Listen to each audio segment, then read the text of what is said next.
So Gigi, no, not Gigi. This is not Gigi. This is mmhmm. So this person asked me a question yesterday, and I answered it, but I guess I did not answer it well enough, and I'm going to try to answer it here. So this is based on the idea of me talking about that I would save like a human over a certain amount of animals. And that was based on the idea that I know humans have a will to live, and I don't know if animals have a will to live. So the question basically comes down to, I'm going to summarize it because it's a long question, but I'm only going to summarize it because I think the length isn't important based on my answer. So basically what they're saying is, if we look at a different topic, like if you had one person that valued their health, like consciously valued their health, and 10 million people that did not value their health whatsoever. If I was like some kind of God being that could make the 10 million unhealthy or the one person unhealthy, would it be better for me to make the 10 million unhealthy because they don't value it? And I think this is kind of a counter to the idea of me caring if an animal values existence. And so here's the problem I find why it's not comparable. Because the reason I'm vegan, the reason I care about animals is sentience. I care about the ability to suffer and feel pain.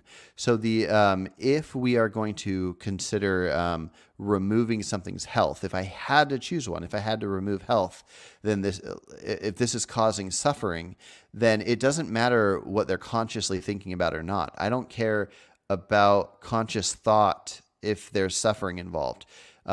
If I had to make something suffer, I would rather make one thing suffer than 10 million. Now, with the trolley car problem, if something was going towards 5 people and it was going to make them suffer, and I could pull the lever and it would go make one person suffer, I wouldn't do it because it's naturally happening. But in this case, I have to choose out of 2 instead of letting the natural case happen. So if I'm choosing, I choose 1. So anyways, so that's kind of the answer there. The reason it's different for the dying is if something doesn't have an interest in existing, there's this idea of like, okay, so it's immoral to make something suffer if it doesn't want to suffer. That is what it is for all the ranges of harm and suffering. There's that. But then anything else being immoral, you would have to figure out why it's immoral. So making something's life end, there's no suffering there. You have to figure out why that matters. And in the human case, it matters because, aside from someone's loved ones, it matters because that person wants to continue. But a rock doesn't care to exist, so it doesn't matter what you do to a rock. It doesn't matter if I don't know how you could end a rock's existence, but if you could, then you could. And so if you take an animal, let's just say a cow, it doesn't care to exist. It exists. It has its natural instincts. It'll try to not be harmed. If something's trying to kill it, it'll try to not be killed. But if it doesn't have any care whatsoever about existing, about being there tomorrow, and let's take away all ideas about it having like a calf that it has to take care of, it's a lone cow on its own out in the world, and it doesn't care. It'll keep existing. But comparing it to a human, imagine a human that could say, yeah, I'm alive. I'll be alive tomorrow. I'm cool with being alive tomorrow. But if I died, I don't care. I have no care in the world in any way if I die.